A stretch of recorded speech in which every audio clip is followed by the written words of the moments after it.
반갑습니다. 주제 5. 개화 정책에 대한 반발이 거세지다입니다. 이번 주제는 다른 주제보다 교육 과정상의 학습 요소가 많은 파트입니다. 위정척사운동, 이모군란, 조청상면 수령무역장정, 조율통상장정 이 모두가 다 학습 요소입니다. 그래서 수업하실 때 단순히 위정척사운동의 시기별 흐름이나 이모군란의 원인 과정 결과를 건조하게 암기하는 것 넘어서 개항이 되고 정부가 개화 정책을 추진할 때 당시 민중을 포함한 여러 세력들은 어떤 생각을 하고 어떤 대응을 하였는지 그 사람을 드러내서 학생들이 마주했으면 합니다. 그래서 주제 열기는 누구나 다 아는 최익현의 도끼 상소로 시작하였지만 최익현을 고루하고 수구적인 인물의 전형으로만 서술하지 않았습니다. 제시한 사료도 부등가 교환의 폐해를 지적한 걸 골랐는데요. 일본의 경제적 침략을 걱정한 한 지식인의 고민을 학생들이 생각해 보았으면 합니다. 그리고 위정척사운동은 이전 교과서처럼 시기별로 구분하여 특징을 정리하기보다 위정척사파의 머릿속을 들여다보려고 하였습니다.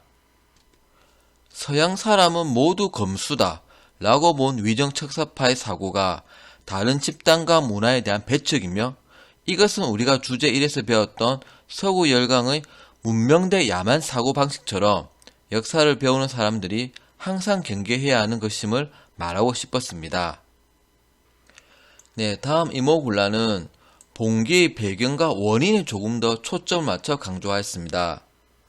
99인들이 서울이라는 도시 안에서 어떤 계층을 이루고 있었는지를 먼저 살펴보았습니다.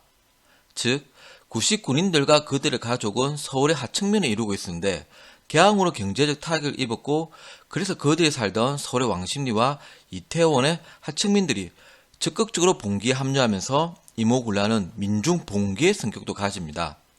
또한 이모군란이 개항과 개화에 대한 반발의 성격만 있는 것이 아니라 부패한 집권 세력에 대한 저항이었다는 점도 이야기했으면 합니다. 그리고 본문에 굳이 봉기, 촉구, 통문을 넣은 것은 우연적으로 일어나는 이런 사건들도 통문을 돌리는 주체 세력이 있었다는 것을 보여주려고 하였습니다.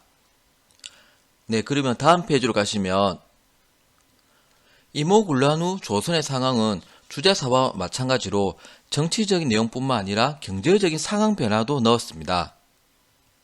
특히 조청상민 수령무역장정의 내륙통상 부분은 요즘 논란이 많기 때문에 정확한 설명이 필요합니다. 조청상민 수령무역장정으로 청은 양화진과 서울에 영업소를 개설하고 물품을 판매할 수 있게 됩니다.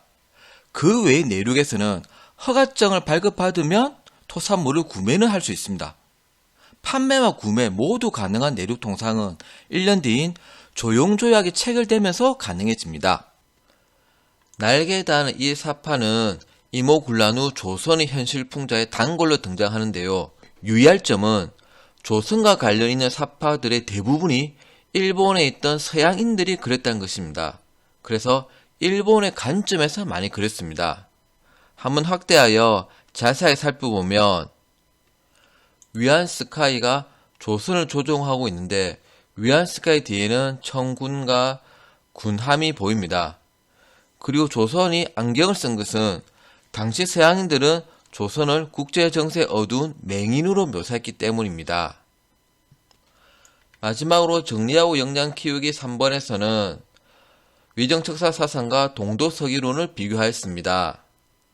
보통은 위정척사와 개화 사상을 비교하는데 수업해보면 그게 선악대립처럼 결론이 뻔해서 재미가 없었습니다. 그래서 대부분의 유생들이 척사 사상을 가질 때 그와 다르게 서구의 기술을 받아들이자고 생각한 곽기락 같은 유생들은 분명 시대의 한계를 넘어서려는 사람이면서도 그 한계점도 명확하기 때문에 학생들이 여러모로 생각해 볼 거리가 많아서 탐구활동으로 구성해 보았습니다. 그러면 이상으로 주제 5에서 개화 정책을 둘러싼 여러 세력의 대응을 살펴보았습니다. 감사합니다.